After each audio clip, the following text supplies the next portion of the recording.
Despite a deficit that's pushing $1.5 trillion, members of Congress slipped a whopping 9,100 pork barrel projects into legislation this year. What it does is it buys votes.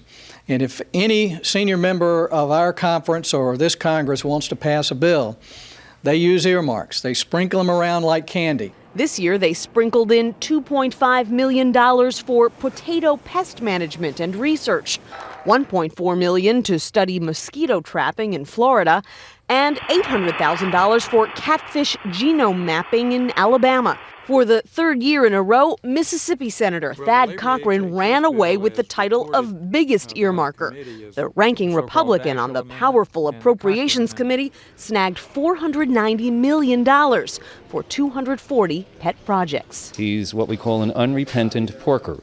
He doesn't care what anyone thinks, and he thinks that this is the way that he can get reelected. I say enough is enough. But many lawmakers can't ignore the anti-spending sentiment sweeping the nation. House Democrats recently swore off earmarks to for-profit companies, while House Republicans agreed to shun all earmarks for a year. The result is that pork barrel spending is actually down from $19.6 billion in 2009 to $16.5 billion in 2010. Nearly half of that spending was requested by members anonymously. I urge them to come out of the shadows and stand up and defend the projects that they put forward because the nation demands it and their constituents demand it.